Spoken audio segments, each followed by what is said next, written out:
Hello, this is Lemoninja, and I would like to start a discussion about language and the use of language in the United States. I'm no expert, you know, no major education in the background of language and that sort of thing, but I would like to state my opinion in the what I see going on in the United States and examples. From literary centers and such about the importance of language in a society and how we need to keep very watchful of how language is manipulated and what language we're using, because in modern news and in political campaigns, both left and right, language control, what words you're using, what they mean, how you're using them, catchphrases, those sort of things are very important. Just during the recent major election, the number of catchphrases that went passing around Main Street as opposed to Wall Street, and Joe the plumber and stuff like that. It was just catchphrases and language use that invoke certain emotional responses, memories from the listener, that sort of thing. So I just want to make people aware of how important language is. So when you hear things, when you take in news, commercials, your friends, that sort of thing, the language you're using is very important. And of course there's all sorts of different modes of communication now, and over the years language has changed quite a bit. I mean, language is the communication of ideas. It's a major assumption between two people, that when I say tree, that you're thinking of a tree. I may be thinking of a birch tree, you could be thinking of a willow tree. But when I say tree, it's a very general term. But I'm using it with the assumption that you're going to know what I'm talking about, which is an amazing thing when you think about it, that we have developed a system where we can make a sound, relate it to an object, a memory, a feeling, even intangible ideas.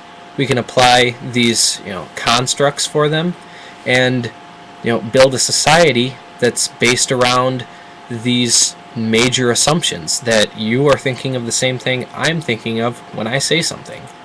Which is, YouTube is an excellent place to look at this exchange of ideas and language, and look at how language affects a viewer, and how the language that's used in someone's environment affects them as the speaker. I was going around on the internet, and I was very interested in articles, videos that were being done about Scientology. And I know a lot of people, Scientology. But if you watch any of the videos about Scientology, be it from the big names down to the random Sea Org members who are walking around, a couple of years out of the, the cult, and are practicing, it's very interesting to look at the language they're using. Even after, 3, 4, even 10 years after being inside of the organization for 20 years, the language they're using, the way they're constructing their thoughts, the words and phrases they're using are very manipulated. They're using a lot of the shorthand that is used inside of their religion, their cult, their organization.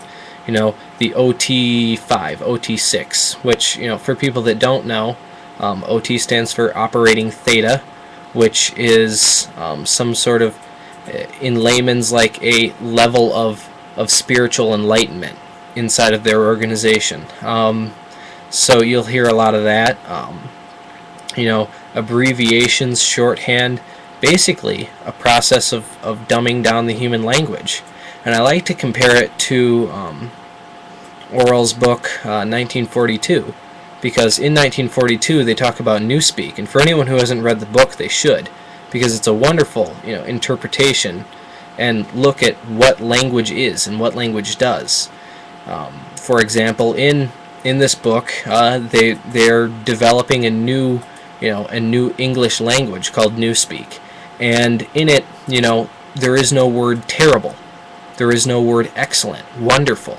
There's good and bad, and good plus and good plus plus, and bad plus and bad plus plus, for meaning very bad. So it is this manipulation of language, the loss of specific descriptive verbs, that can be dangerous to a society, to its ability to communicate with each other.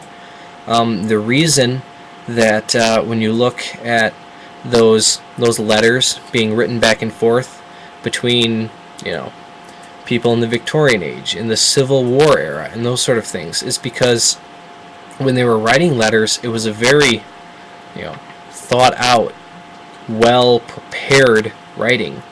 It wasn't some random text message to your friend. Text messaging is a great instant way of communicating ideas back and forth, but this use of like I was saying, the use of abbreviations, shorthand, for dumbing down and simplifying a language, is great for efficiency and just transferring information back and forth, but it isn't very good for a society when it comes to expressing ideas and to really define the assumption that we're making between two individuals. Because like in the example I said, when I say tree, I could be thinking birch, you could be thinking willow, maple, whatever, that sort of thing. It's very important to have those verbs, for me to be able to say birch tree, or tall tree, or short tree, or old tree, rather than just tree, because it helps narrow down the idea, the image in my head that I am trying to express to you, the listener. And it really helps us to communicate properly, to express ourselves properly. So always, try to learn new words. Try to expand your vocabulary. Try to, if you don't understand something somebody's saying, feel free to take a moment and, look it up. If you're watching this video, you have internet access, just punch in, the word and dictionary, and you're going to get a meaning. Hell, you can even have a machine pronounce it for you. I mean, how easy is that? Before, you used to have to actually get out a book. Oh my God. Look up the word and then try to figure out what all the little funny symbols meant when you were trying to figure out the pronunciation. So, it's become very easy, now for you to expand your vocabulary, to enrich your ability to communicate, and to really improve language rather than to degrade it, and to, simplify it simply for efficiency. Because, OMG is great when you're just trying to say, I'm surprised.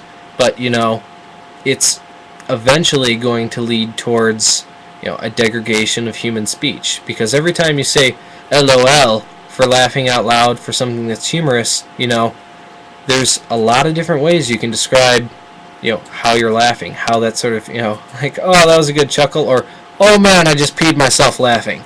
Oh God, that was hilarious, a knee slapper, that sort of thing. Describing it rather than just, labeling all humor as, all humor is LOL. There's many different levels of humor, types of humor, nuances of feeling inspired by humor. Dark humor, happy, uplifting humor, just plain silly humor. So really, try to keep the language rich, try to keep it specific, and always keep learning. Feel free to comment, and like I said, this is Lemoninja, and this is just what I felt like talking about at the moment. Have love.